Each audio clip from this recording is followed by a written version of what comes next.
Okay, this is the last part of our spirochete lecture. In this lecture, we are going to talk about the Treponema and specifically the organism Treponema pallidum.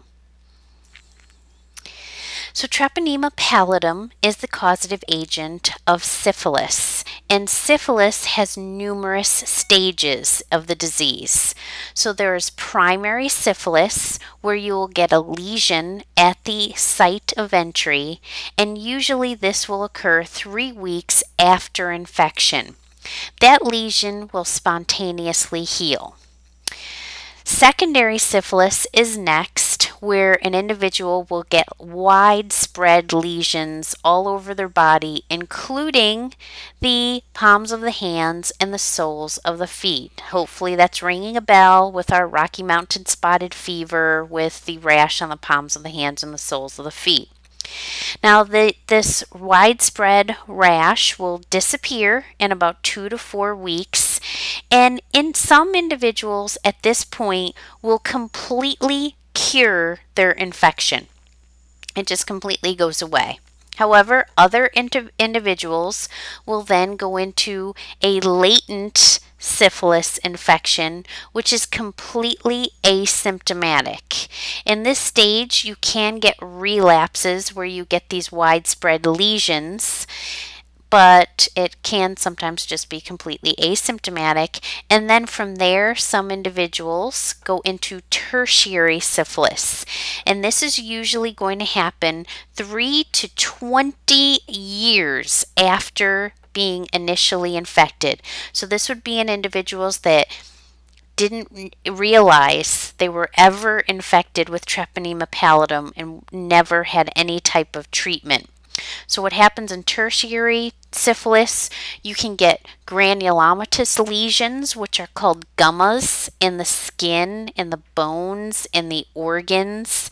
You get degeneration of the central nervous system, which is called neurosyphilis, as well as cardiovascular lesions. So tertiary syphilis can be very severe.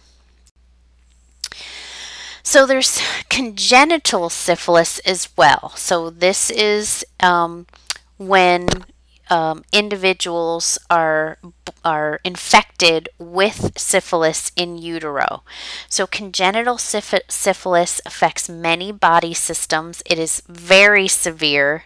Usually onset is going to occur in children less than 2 years of age, where they will get mucocutaneous lesions, they will get osteochondritis, anemia, and central nervous system involvement. Late onset is when symptoms will occur after 2 years of age, where these children will get bone and tooth deformities. Some of them are deaf, and they can get neurosyphilis, which is that symptom that sometimes occurs in that chronic late stage of syphilis. Now, a chancre is a lesion that will normally occur at the initial site of infection. So it's an ulcerated lesion. And that's the lesion that will spontaneously heal. So here is an individual with syphilis, and they have a lesion in the back of their throat. These are syphilis lesions in the genitalia, so chancres. Now here is the secondary stage. So those lesions are the primary stage, the initial stage. You get usually one lesion at the site of infection that will go away. Hopefully, individuals that see a chancre somewhere on their body will go in to a doctor and get treated, but sometimes it may go unnoticed or it may be ignored, and this is what you would see in secondary syphilis, where you get these lesions all over the body. And again, you'll see them on the palms of the hands and the soles of the feet. And in tertiary syphilis, that's when you have a lot of other types of issues where you can get the cardiac issues and neurosyphilis. And this is an individual that has these gummas, lesions under the skin, kind of look like little tumors. There are other Treponema species in addition to Treponema pallidum. So there's Treponema pallidum subspecies pertinu, which causes the disease yaws, which is a disease of rural areas and in tropical countries. And yaws causes destructive lesions of the skin and bone. There's Treponema pallidum subspecies endemium, which is an infection that's more common in less developed tropical and subtropical areas. And it's similar to syphilis in children, although it's much milder. There's also Treponema caradium, which causes the disease pinta, which is more common in South and Central America, where you get skin lesions that become depigmented. So in these individuals, they get different colored spots on their skin.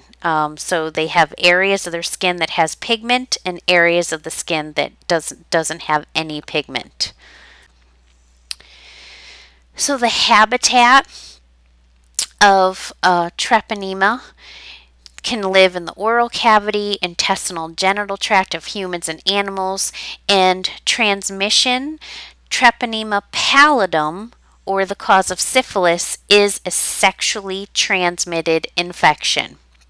Now, the other Treponema species, like yaws, is through direct skin contact or fomites. Now, to prevent Treponema infection, the best thing is to use to practice safe sex, use condoms during sex, and syphilis can be treated with antibiotics, penicillin, or tetracycline. So there really isn't a reason why anyone would have to go into secondary or late stage chronic syphilis if they get treated with antibiotics. So syphilis primary and secondary incidence, this is from 2006. The darker colored blue areas have higher incidence of syphilis. So Treponema pallidum cannot be cultivated in vitro. So like the rickettsial organisms, you're not going to grow Treponema pallidum in any type of artificial media. These organisms need to be propagated in rabbit testicles. So propagation of Treponema pallidum is strictly reserved for research laboratories that may need to propagate this organism on a regular basis.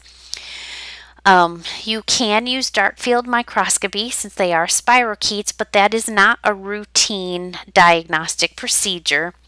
Usually, like the other spirochetes, these are diagnosed serologically.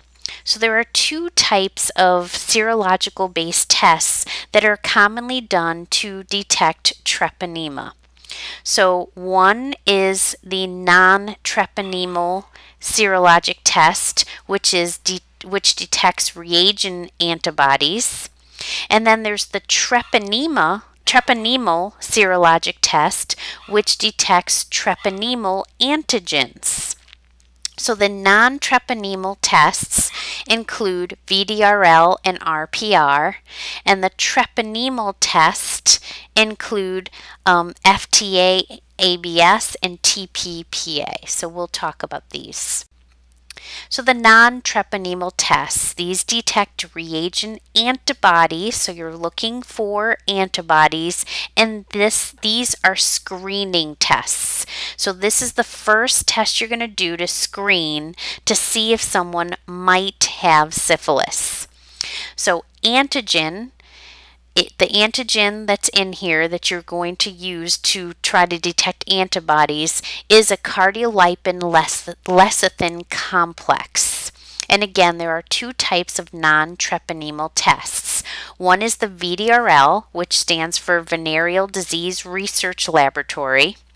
And this uses cardiolipin antigen mixed with serum or cerebrospinal fluid, and you get a flocculation if there's a reaction. So if an individual has an antibody and it reacts with the cardiolipin antigen, you will get kind of an agglutination type of reaction that's called the flocculation that you look at under the microscope.